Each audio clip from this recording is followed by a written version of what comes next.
আসসালামু আলাইকুম। আজকে আমি আপনাদের সাথে চিজ ছাড়া একটা পিজ্জার রেসিপি করে দেখাবো। যেটা আমরা 19 কিডসে অনেক খেয়েছি আগে। এখন তো বর্তমানে রেস্টুরেন্টে চিজের পিজ্জাগুলাই খেয়ে থাকি। বাট আগে এইরকম বেকারিতে এইরকম পিজ্জাগুলো পাওয়া যেত, এখনও পাওয়া যায়। তো আজকে এই রেসিপিটাই শেয়ার করব। তো ১ম এ আমি 1/2 কাপ কুসুম গরম দুধে চামচ চিনি নিয়ে নিয়েছি। আর এখানে ২ টেবিল চামচ ইস্ট নিয়ে নিয়েছি। এটাকে এখন আমি অ্যাক্টিভ হওয়ার জন্য পাশে রেখে দেবো ঢেকে। আর এখানে আমি ডোর জন্য ২ কাপ পরিমাণ ময়দা নিয়ে নিয়েছি এবং এখানে এখন আমি লবণ আর তেল দিয়ে ডোর জন্য ময়দাটা খুব ভালো করে মিশিয়ে নেব। তো এই পিজ্জাটা হচ্ছে আগে আমরা খুব খেতাম, এখনও বিভিন্ন স্ট্রিট ফুডে পিজ্জাটা পাওয়া যায়। তো এখন আমি এখানে একটা ডিম দিয়ে দিলাম। ডিমটাও ভালো করে মিশিয়ে এবার যে অ্যাক্টিভ হওয়ার জন্য যে ইস্টের মিশ্রণটা রেখেছিলাম, দেখুন কি পরিমাণে অ্যাক্টিভ হয়েছে। ঢেকে রেখেছিলাম, এত ফুলেছে যে উপরে পিরিচটাও লেগে গিয়েছে। আসলে এটা যত ভালো অ্যাক্টিভ হবে ইস্টটা, তত ভালো ডোটা ফুলবে। তো এখন আমি এটাকে সুন্দরভাবে মিক্স করে নিব, কোনো এক্সট্রা পানির দরকার নেই। এই যে দেখুন, এক্সট্রা পানি ছাড়া ডিম আর ইস্টের মিশ্রণে এটা হয়ে গেছে। এখন এটা অয়েল ব্রাশ করে আমি এটাকে সাইডে রেখে দিব, ৩-৪ ঘন্টার জন্য অন্তত রেখে দিতে হবে। এটা ফুলে দ্বিগুণ হয়ে যাবে। তো একটা গরম স্থানে রাখতে হবে, তো এভাবে ঢেকে রেখে দিতে হবে। এবার আমি একটা পিৎজার ভিতরে যে ফিলটা তৈরির জন্য এখানে আমি ১.৫ কাপ বোনলেস চিকেন নিয়ে নিয়েছি, টমেটো কুচি নিয়ে নিয়েছি, আর হচ্ছে পেঁয়াজ আর কাঁচামরিচ কুচি নিয়ে নিয়েছি। তো এটাকে এখন আমি প্রথমে চিকেনগুলোকে ভেজে নেব।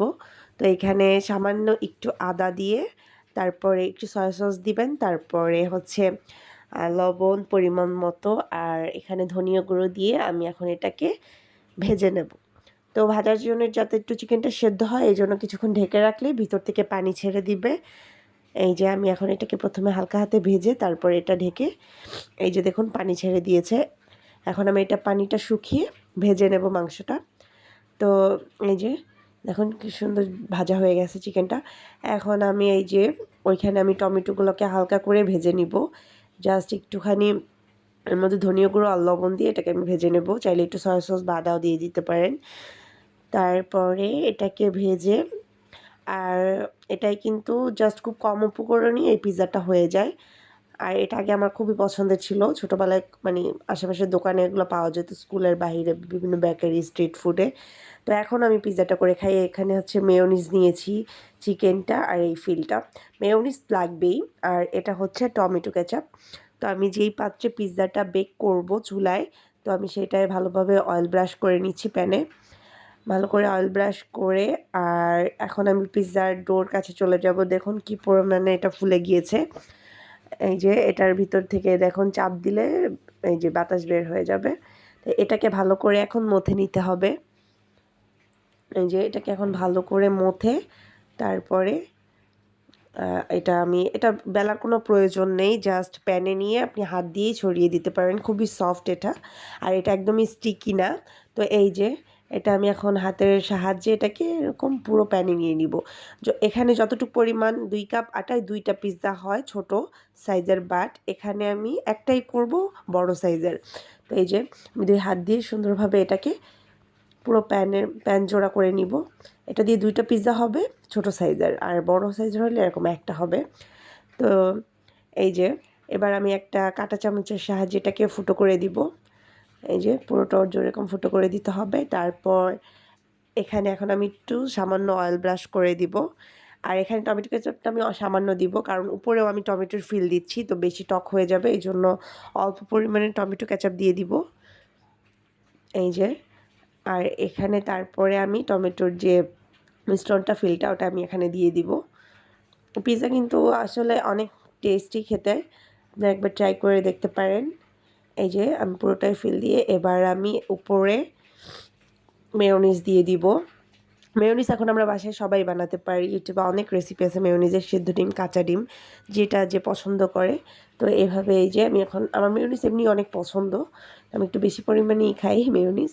তো এই যে এখন আমি এই যে ভাজা চিকেনগুলো সব উপরে ছড়িয়ে দিব। এখানে আপনি জাস্ট এই পিৎজাটার রেসিপিতে আপনি এখানে ইচ্ছামতো চিজ দিতে পারেন, দিতে পারেন, বাট আমি একদম ক্লাসিক স্টাইলে করেছি আজকে। আপনার ইচ্ছামতো টপিং দিতে পারেন, যে যার যেটা পছন্দ। তারপরে এখানে আমি আবার একটু টমেটো কেচাপ দিয়ে দিব। তারপরে এই চিকেনের ইগুলো আমি আবার দিয়ে দেব। এটাকে জাস্ট ৩ থেকে ৫ মিনিট বেক করলেই এটা হয়ে যাবে। এই যে আর এই যে বেক করার সময় যে ঢাকনাটা থাকে প্যানের, ওইটার যে ফুটাটা থাকে ওটা অবশ্যই আপনারা কাগজ দিয়ে করে নেবেন, বন্ধ করে নেবেন ফুটাটা একদম।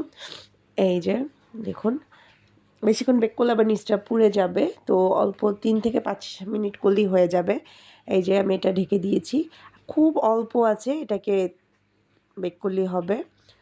তারপরে এই যে দেখুন, এই যে হয়ে গিয়েছে, দেখুন চারপাশটা একদম ফুলে গিয়েছে। তো এই পিৎজাটা আমাদের বাসায় সবাই অনেক পছন্দ করে। তো এটা এখনও বেকারিতে পাওয়া যায়, তারপরে স্ট্রিট ফুডগুলোয় পাওয়া যায়। দেখুন কতটা লোভনীয় লাগছে, এটা খেতেও দারুণ, অনেক মজা হয়েছে। আলহামদুলিল্লাহ, আপনারা বাসায় ট্রাই করতে পারেন এই পিৎজাটা। দেখুন অনেক সুন্দর হয়েছে। এই যে, তো এই তো আজকে আমার রেসিপি। আল্লাহ হাফেজ, সবাই অনেক ভালো থাকবেন।